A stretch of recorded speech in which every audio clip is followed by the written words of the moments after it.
Halo, selamat datang di channel Ruang Taktik. Di video kali ini, kita akan analisis laga final Piala Dunia.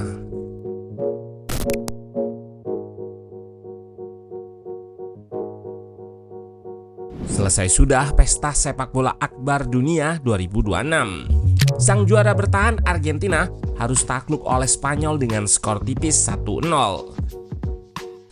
Meski hanya 1 gol, Emi Martinez harus berjibaku menyelamatkan gawangnya dari 12 tembakan on target pemain Spanyol. Paling menarik tentu bagaimana di laga final ini, Argentina tidak bisa mencatatkan satu shot pun selama 90 menit dan baru bisa melakukan shot di menit 117. Nah, penasaran dengan jalannya laga dari segi taktikal? Let's go, kita bahas sama-sama.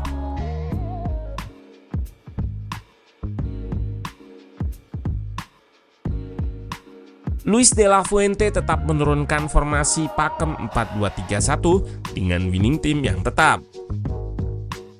Sementara Scaloni kali ini menggunakan formasi 4-4-2 dengan Nico Gonzalez di sayap kiri, McAllister serta Enzo di tengah dan Simeone di kanan.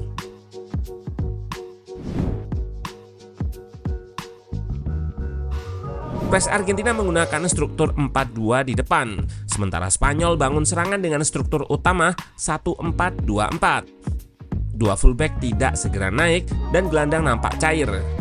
Ruiz pun turun sejajar backline untuk memancing pres Argentina naik. Disinilah peran Olmo bermain. Ia bergerak roaming untuk mencari celah di belakang lini tengah lawan dan jadi target progresi Cubarsí yang punya distribusi bola tinggi. Kembali terlihat shape 4-2 yang melebar maksimal untuk merenggangkan pres Argentina, serta dua gelandang yang turun guna memancing gelandang naik, sehingga terbuka ruang bagi Olmo di antar lini. Cubarsí lagi-lagi yang berikan operan progresi. Mengapa ruang taktik highlight peran Olmo ini? Karena saking seringnya pres Argentina diterobos, membuat mereka tidak berani lakukan high press lantaran mudah dilewati. Seperti pada momen ini, garis pertahanan Argentina mundur dan pres ke Cubarsí dipancing oleh gelandang sehingga ia lepas. Dengan kemampuan ball playingnya, Cubarsí kirim operan ke Olmo di ruang antar lini yang berhasil mengelabui lawan. Dia lakukan operan kombinasi dengan Oyarzabal dan merangsek masuk. Yamal yang dapatkan bola di sayap, kirim operan datar yang sempat dihalau namun jatuh di kaki Olmo dan diteruskan kembali ke Yamal yang tembakannya masih bisa diredam. Kombinasi Cubarsí Olmo kembali terjadi. Di sini Rodri turun di antara center back agar fullback bisa lebih naik. Cubarsí sebagai ball playing diikuti pergerakan tanpa bola Olmo memberikan terupas akurat. Namun sayang Cucurella yang didorong lebih ke depan telat menyambarnya. Masalahnya bagi Argentina, semakin lakukan high press dan semakin marking Olmo, semakin terbuka pula ruang bagi rekan lainnya. Di sini Olmo diikuti Paredes dan terlihat Ruiz kosong di tengah. Menerima bola, Ruiz sodorkan ke Olmo dan langsung bergerak ke depan. Namun sayang Oyarzabal gagal dalam sentuhan akhir.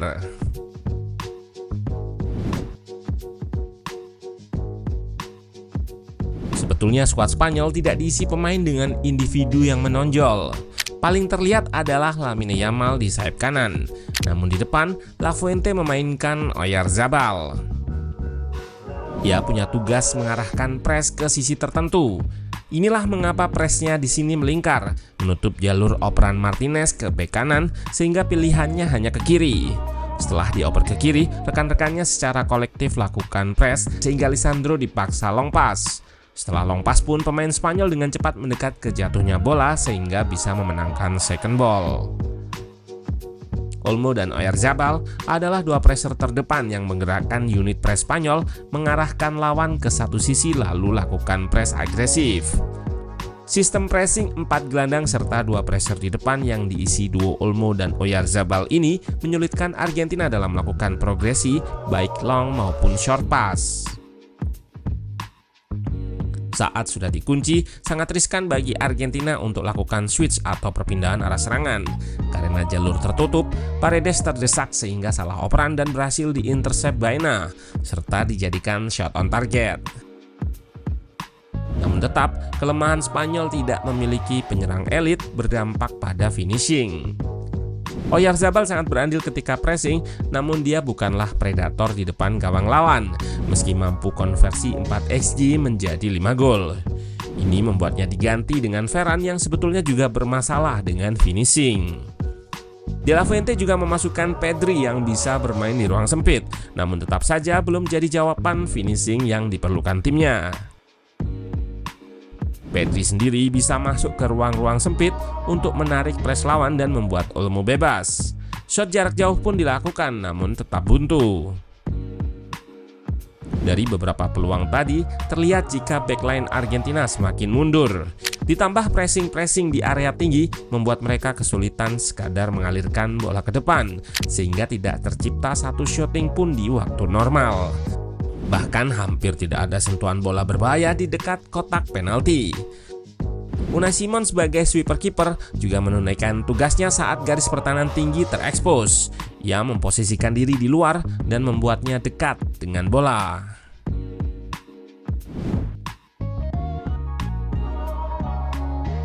Pada preview kemarin sudah ruang taktik bahas soal variasi wing play Spanyol terutama di sisi kanan. Intinya adalah serangan tidak selalu berakhir dengan crossing, namun bisa operan ke ruang antar lini seperti gol Pedro Porro ini yang dimainkan ke tengah.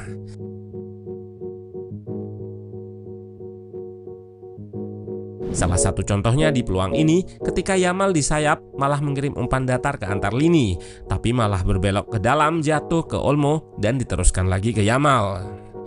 Cara yang mirip kali ini dilakukan Porro dengan kirim umpan datar yang sebetulnya gagal dijangkau. Namun Merino mencoba mengambil dan lepas, kemudian disambar Nico Williams, namun gol ini dianulir.